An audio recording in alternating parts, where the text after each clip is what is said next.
Emmanuel.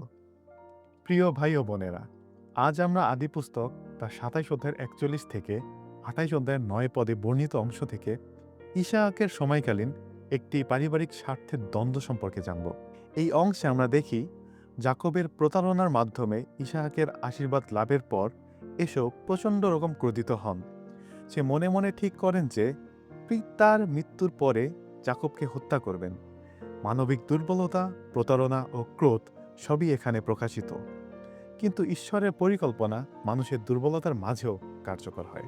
অপরদিকে Rebecca, যিনি ২ সন্তানের মা, কিন্তু এখানে আমরা একটি বাস্তবতা দেখি। সেটা হলো পক্ষপাতমূলক ভালোবাসা, যা পরিবারে বিভাজন আনে। আমরা প্রায়ই শুনি মা বাবার কাছে সন্তানরা সমান, কিন্তু এই গল্পে রেবেকা তার ছোট ছেলের প্রতি পক্ষপাতিত্ব দেখিয়েছিলেন, যার ফলে পরিবারে বিভেদ সৃষ্টি হয়। একইভাবে যাকবের আত্মকেন্দ্রিক চিন্তা ও প্রতারণা সম্পর্ক ভেঙে দেয়। আজও আমরা দেখি প্রতারণা, পক্ষপাত ও স্বার্থপরতা পরিবারগুলোকে ভাঙন ধরায়। আমরা অনেক সময় নিজের লাভের জন্য অন্যকে আঘাত করি। তবুও আশ্চর্যজনক বিষয় হলো, যখন ইসহাক সবকিছু জানতে পারলেন, তিনি যাকবকে আশীর্বাদ করলেন এবং সঠিক উপদেশ দিলেন।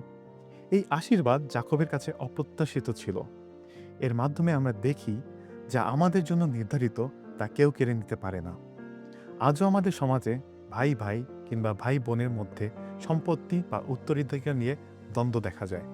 অনেক ক্ষেত্রে এই দ্বন্দ্বগুলো ভয়াবহ রূপ নেয়, এমনকি হত্যাকাণ্ডের মতো ঘটনা ঘটে। বাইবেলের এই কাহিনী আমাদের সতর্ক করে দেয় যেন আমরা পক্ষপাতিত্বমূলক প্রতারণা ও আত্মকেন্দ্রিক চিন্তা থেকে দূরে থাকি।